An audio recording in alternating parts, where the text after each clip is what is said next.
Greetings, boys, girls, and homunculi of all ages.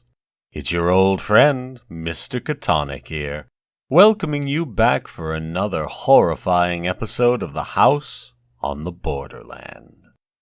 Well, things have really started to take off now, haven't they, children? Positively out of this world, if I do say so myself.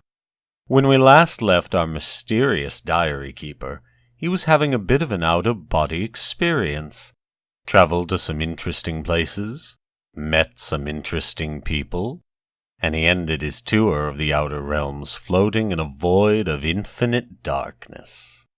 If I had a nickel for every time that's happened to me. The time has come, children, for us to once again join our strange wanderer and see what sorts of misadventures he's gotten himself into this time. Join me, won't you? The House on the Borderland by William Hope Hodgson. Chapter 4. The Earth. Thus I was, and only the memory that I had lived through the dark once before served to sustain my thoughts. A great time passed, ages, and then a single star broke its way through the darkness. It was the first of one of the outlying clusters of this universe. Presently it was far behind, and all about me shone the splendor of the countless stars. Later, years it seemed, I saw the sun, a clot of flame. Around it, I made out presently several remote specks of light, the planets of the solar system, and so I saw the earth again, blue and unbelievably minute. It grew larger and became defined. A long space of time came and went, and then at last I entered into the shadow of the world, plunging headlong into the dim and holy earth night. Overhead were the old constellations, and there was a crescent moon. Then, as I neared the earth's surface, a dimness swept over me, and I appeared to sink into a black mist. For a while, I knew nothing. I was unconscious. Gradually, I became aware of a faint, distant whining. It became plainer. A desperate feeling of agony possessed me. I struggled madly for breath and tried to shout. A moment, and I got my breath more easily. I was conscious that something was licking my hand. Something damp swept across my face. I heard a panting, and then again the whining. It seemed to come to my ears, now with a sense of familiarity, and I opened my eyes. All was dark, but the feeling of oppression had left me. I was seated, and something was whining piteously and licking me. I felt strangely confused and instinctively tried to ward off the thing that licked. My head was curiously vacant, and for the moment I seemed incapable of action or thought. Then things came back to me, and I called, "Pepper," faintly. I was answered by a joyful bark, and renewed and frantic caresses. In a little while I felt stronger, and put out my hand for the matches. I groped about for a few moments blindly. Then my hands lit upon them, and I struck a light and looked confusedly around. All about me I saw the old familiar things, and there I sat, full of dazed wonders, until the flame of the match burnt my finger, and I dropped it, while a hasty expression of pain and anger escaped my lips, surprising me with the sound of my own voice. After a moment I struck another match, and, stumbling across the room, lit the candles. As I did so, I observed that they had not burned away, but had been put out. As the flames shot up, I turned and stared about the study. Yet there was nothing unusual to see. And suddenly a gust of irritation took me. What had happened? I held my head with both hands and tried to remember. The great, silent plain, and the ring-shaped sun of fire. Where were they? Where had I seen them? How long ago? I felt dazed and muddled. Once or twice I walked up and down the room unsteadily. My memory seemed dulled, and already the thing I had witnessed came back to me with an effort. I have a remembrance of cursing peevishly in my bewilderment. Suddenly I turned faint and giddy, and had to grasp at the table for support. During a few moments I held on weakly, and then managed to totter sideways into a chair. After a little time I felt somewhat better and succeeded in reaching the cupboard where, usually, I keep brandy and biscuits. I poured myself out a little of the stimulant and drank it off. Then, taking a handful of biscuits, I returned to my chair and began to devour them, ravenously. I was vaguely surprised at my hunger. I felt as though I had eaten nothing for an uncountably long time. As I ate, my glance roved about the room, taking in its various details, and still searching, though almost unconsciously, for something tangible upon which to take hold among the invisible mysteries that encompassed me. Surely, I thought, there must be something. And in the same instant my gaze dwelt upon the face of the clock in the opposite corner. Therewith I stopped eating, and just stared. For, though its ticking indicated most certainly that it was still going, the hands were pointing to a little before the hour of midnight, whereas it was, as well as I knew, considerably after that time when I had witnessed the first of the strange happenings I have just described. For perhaps a moment I was astounded and puzzled. Had the hour been the same as when I had last seen the clock, I should have concluded that the hands had stuck in one place while the internal mechanism went on as usual, but that would in no way account for the hands having traveled backward. Then, even as I turned the matter over in my wearied brain, the thought flashed upon me that it was now close upon the morning of the 22nd, and that I had been unconscious to the visible world through the greater portion of the last 24 hours. The thought occupied my attention for a full minute. Then I commenced to eat again. I was still very hungry. During breakfast next morning I inquired casually of my sister regarding the date, and found my surmise correct. I had indeed been absent, at least in spirit, for nearly a day and a night. My sister asked me no questions, for it is not by any means the first time that I have kept in my study for a whole day, and sometimes a couple of days at a time, when I have been particularly engrossed in my books or work. And so the days pass on, and I am still filled with a wonder to know the meaning of all that I saw on that memorable night. Yet well I know that my curiosity is little likely to be satisfied. Chapter 5. The Thing in the Pit. This house is, as I have said before, surrounded by a huge estate and wild and uncultivated gardens. Away at the back, distant some 300 yards, is a dark, deep ravine spoken of as the pit by the peasantry. At the bottom runs a sluggish stream so overhung by trees as scarcely to be seen from above. In passing, I must explain that this river has a subterranean origin, emerging suddenly at the east end of the ravine, and disappearing as abruptly beneath the cliffs that form its western extremity. It was some months after my vision, if vision it were, of the great plain that my attention was particularly attracted to the pit.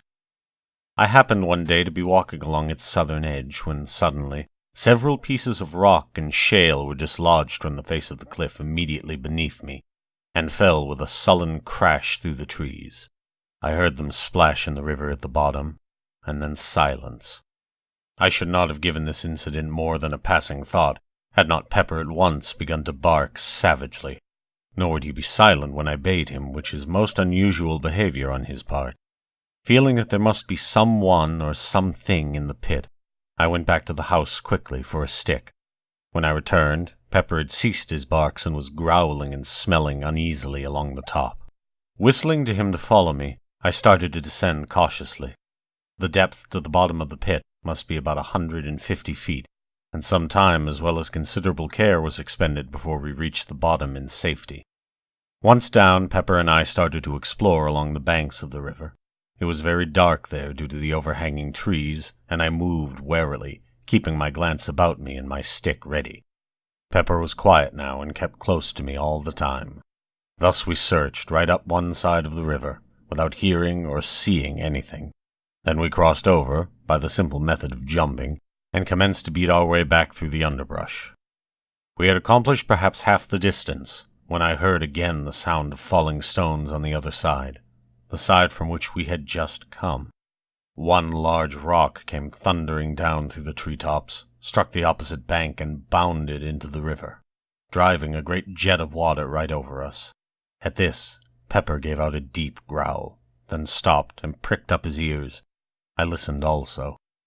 Immediately afterward I heard his barks increase in depth and number, and in between there sounded a noise of confused jabbering. This ceased, and in the succeeding silence there rose a semi-human yell of agony.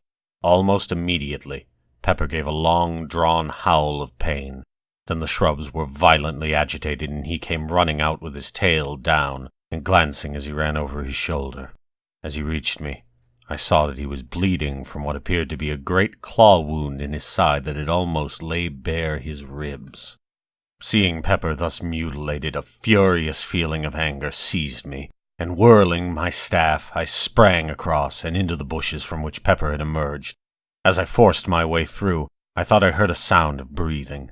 Next instant, I had burst into a little clear space just in time to see something, livid white in color, disappear among the bushes on the opposite side. With a shout I ran toward it, but, though I struck and probed among the bushes with my stick, I neither saw nor heard anything further, and so returned to Pepper. There, after bathing his wound in the river, I bound my wetted handkerchief round his body, having done which, we retreated up the ravine and into the daylight again. On reaching the house, my sister inquired what had happened to Pepper, and I told her he had been fighting with a wildcat, of which I heard there were several about. I felt it would be better not to tell her how it had really happened, though to be sure I scarcely knew myself. But this I did know, that the thing I had seen run into the bushes was no wildcat. It was much too big, and had, so far as I had observed, a skin like a hog's, only of a dead, unhealthy white color. And then it had run upright, or nearly so, upon its hind feet, with a motion somewhat resembling that of a human being. This much I had noticed in my brief glimpse, and, truth to tell, I felt a good deal of uneasiness, besides curiosity, as I turned the matter over in my mind. It was in the morning that the above incident had occurred. Then, it would be after dinner, as I sat reading, that happening to look up suddenly, I saw something peering in over the window ledge, with the eyes and ears alone showing. "A pig! By Jove!" I said, and rose to my feet. Thus I saw the thing more completely, but it was no pig. God alone knows what it was. It reminded me, vaguely, of the hideous thing that had haunted me in the great arena. It had a grotesquely human mouth and jaw, but with no chin of which to speak. The nose was prolonged into a snout. Thus it was that, with the little eyes and queer ears, gave it such an extraordinarily swine-like appearance. Of forehead there was little, and the whole face was an unwholesome white color. For perhaps a minute I stood looking at the thing with an ever-growing feeling of disgust and some fear. The mouth kept jabbering inanely, and once emitted a half-swinish grunt. I think it was the eyes that attracted me the most. They seemed to glow, at times, with a horribly human intelligence, and kept flickering away from my face over the details of the room as though my stare disturbed it. It appeared to be supporting itself by two claw-like hands upon the windowsill. These claws, unlike the face, were of a clayey brown hue, and bore an indistinct resemblance to human hands, in that they had 4 fingers and a thumb, though these were webbed up to the first joint, much as are ducks. Nails it had also, but so long and powerful that they were more like the talons of an eagle than aught else. As I have said before, I felt some fear, though almost of an impersonal kind. I may explain my feeling better by saying that it was more a sensation of abhorrence, such as one might expect to feel if brought in contact with something superhumanly foul, something unholy, belonging to some hitherto undreamt-of state of existence. I cannot say that I grasped these various details of the brute at the time. I think they seemed to come back to me afterward, as though imprinted upon my brain. I imagined more than I saw as I looked at the thing, and the material details grew upon me later. For perhaps a minute I stared at the creature. Then, as my nerves steadied a little, I shook off the vague alarm that held me, and took a step toward the window.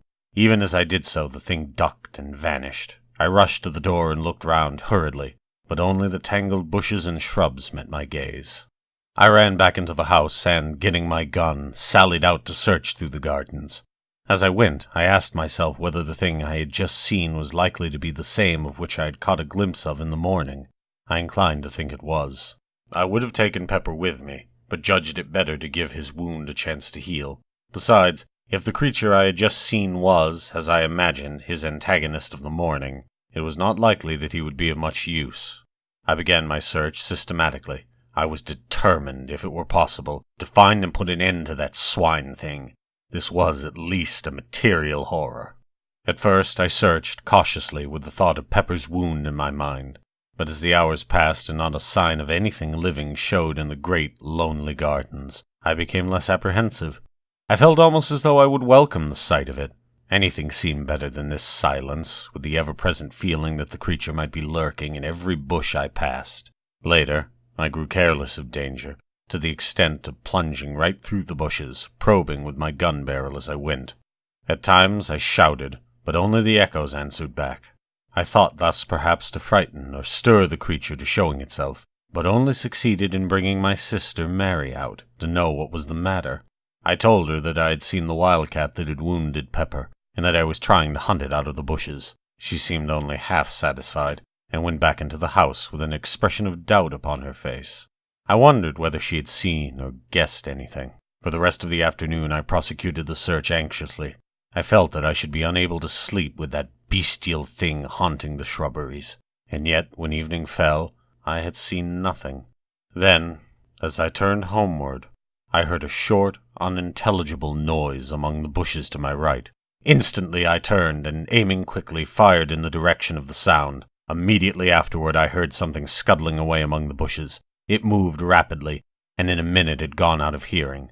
After a few steps I ceased my pursuit, realizing how futile it must be in the fast-gathering gloom. And so, with a curious feeling of depression, I entered the house. That night, after my sister had gone to bed, I went round to all the windows and doors on the ground floor, and saw to it that they were securely fastened. This precaution was scarcely necessary as regards the windows, as all of those on the lower story are strongly barred. But with the doors, of which there are 5, it was wisely thought, as not one was locked. Having secured these, I went to my study, yet somehow, for once, the place jarred upon me. It seemed so huge and echoey.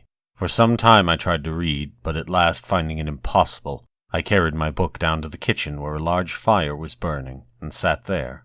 I dare say I had read for a couple of hours when suddenly I heard a sound that made me lower my book and listen intently. It was a noise of something rubbing and fumbling against the back door. Once the door creaked loudly, as though force were being applied to it.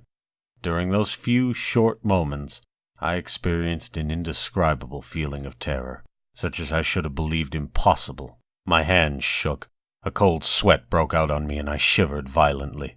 Gradually, I calmed. The stealthy movements outside had ceased. Then for an hour I sat silent and watchful. All at once the feeling of fear took me again. I felt as I imagined an animal must under the eye of a snake. Yet now I could hear nothing. Still, there was no doubting that some unexplained influence was at work. Gradually, imperceptibly almost, something stole on my ear, a sound that resolved itself into a faint murmur. Quickly it developed, and grew into a muffled but hideous chorus of bestial shrieks. It appeared to rise from the bowels of the earth. I heard a thud, and realized in a dull, half-comprehending way that I had dropped my book. After that I just sat, and thus the daylight found me, when it crept wanly in through the barred high windows of the great kitchen. With the dawning light the feeling of stupor and fear left me, and I came more into possession of my senses. Thereupon I picked up my book, and crept to the door to listen. Not a sound broke the chilly silence. For some minutes I stood there. Then, very gradually and cautiously, I drew back the bolt, and opening the door, peeped out. My caution was unneeded.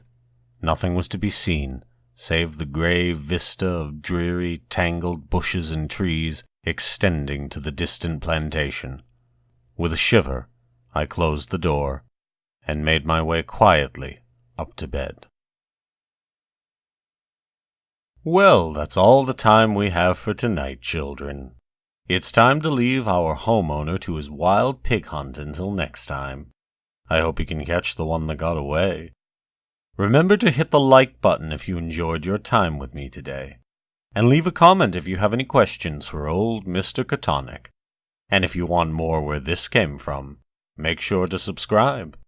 And, as always, if you're feeling particularly generous, I encourage you to contribute to my Patreon and help me make the world just a little bit more terrifying. And with that said, this is Mr. Catonic, signing out. Join me next week for part 4 of House on the Borderland. Pleasant dreams.